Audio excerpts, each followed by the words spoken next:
is in from the right. Wing down, a nice arcing pass.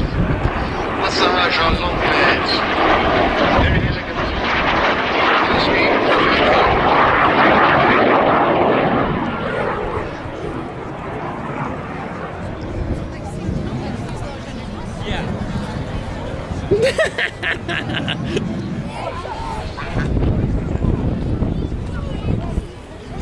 And a maximum rate turn and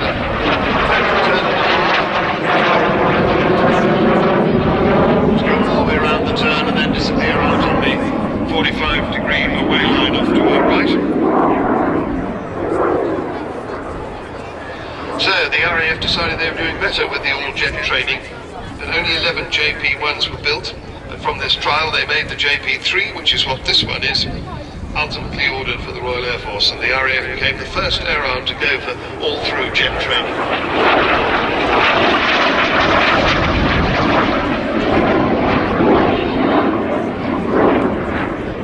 Little tiny jet engine, a Bristol 6, to the current camouflage scheme, which we will be seeing very shortly. Now, right at the end of Vulcan's operational career on the 30th of April 1982, supported by Victors and other Vulcans, Vulcan 607 hit the centre line of Port Stanley runway in the Falkland Islands, flown by the man flying her today, Martin Withers, DFC. Here she is,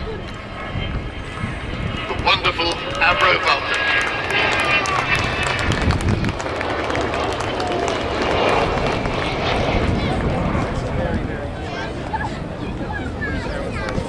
You thought she was going to be noisy. Well, stick around. That great triangle shape, the Americans called her the aluminum overcast, because when she flies over, the sky goes dark. She's about the same size as a modern, fairly small airliner, one of the small Airbuses. 111-foot wingspan, 105-foot length, it's changed around for the Airbus, and so it's about that size, but she looks so much bigger because she's filled in. Wing shape of that triangle, an absolutely stunning shape. Coming back towards us from the far side of the airfield, and you get a view from ahead where she looks so slim. Awesome. Children who see this for the first time, sometimes we've actually heard people saying, is it a new kind of stealth bomber? And yet this is the bomber first flew in the 1950s.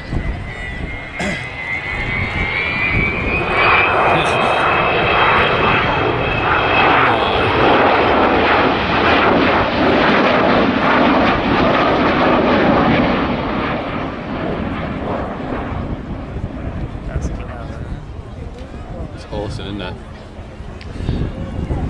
Here comes the noise. Wow.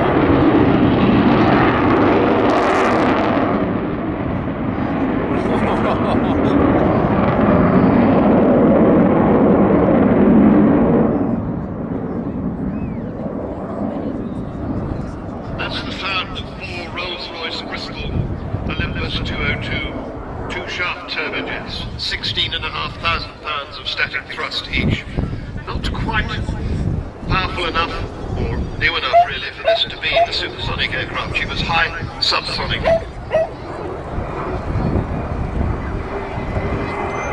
Go on, my son.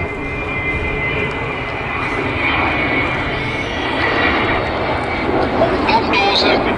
Now that is the weapons bay that carried 21,000-pound bombs all the way down to the Falkland Islands. They flew from Ascension Island with Martin Withers, the man in the left-hand seat today, on the Black Buck operation.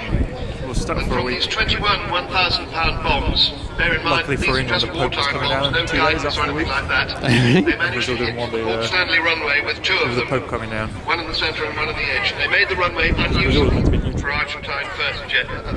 Because that's the actual one that dropped the bomb. Oh, is it? It's the actual one, yeah. That's the reason why everyone puts the effort. The real one, the one that stopped in Rio on the way back. It is, that is the one, yeah. See the bomb doors closing again. But that raid in the Falkland Islands was the longest bombing raid in history. 9, 12, 27, 35, 44, 50 Squadron, 83, 101, plus of course the magic 617 Squadron, the Dam Buster Squadron, God also almighty. the Operational Conversion Unit. She has new markings now. The think spirit she's- I of think he's Great giving it the Britain berries. on her side encapsulates all that she stands for. The great British never say die bulldog spirit.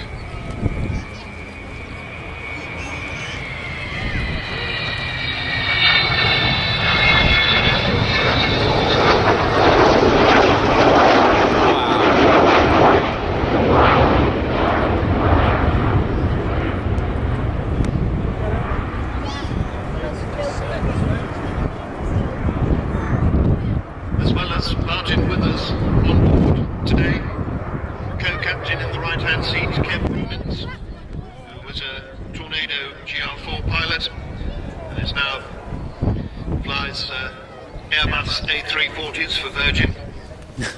That's his day job, flying Vulcan. This is his part-time job. And the third crew member, they used to have two navigators on board and an AEO, an air electronics operator. There's now just an AEO at the back, and that's Phil Davies, who's been keeping me up to date as to the progress of them getting here.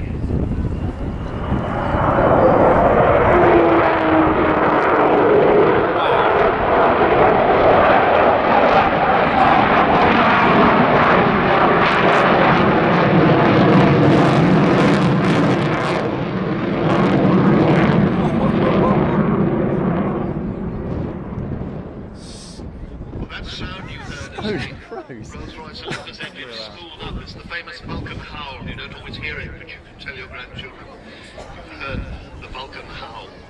Now the wheels are coming down as she goes downwind. Unfortunately, she's not going to land here. The Defence Estate said no jets landing at Abingdon, but she will do a low overshoot. We'll get to see how she looks with the wheels down and in the landing configuration. That noise is unbelievable. Very grateful is the Vulcan to the Sky Trust to many companies, the Civil Aviation Authority, Marshall Aerospace, who have the Engineering Authority, and Rolls-Royce, particularly to some very generous people, Eddie Forrester of Aeromites, Sir Jack Hayward, and other companies, AD Holdings, Air BP, BAE Systems, EADS, Goodrich, Chubb Power, Kearsley Airways, Meggitt, SED Doughty, and I think I said Rolls-Royce. All of those support this aircraft, but she really depends on you.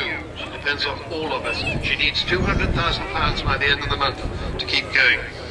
She's only going to be safe till the end of the season then. The important thing is, though, that she appears next year over the Mall for the Queen's Diamond Jubilee. There she is with her air brakes out on top of below the wings.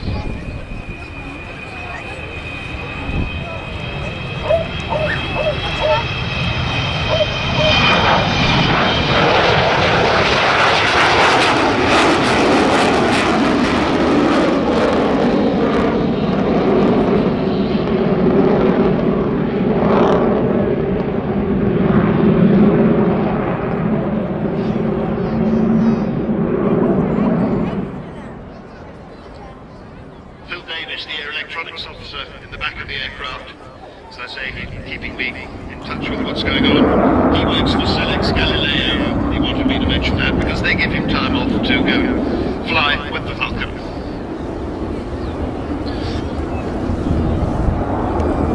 And that is the end of the Vulcan display.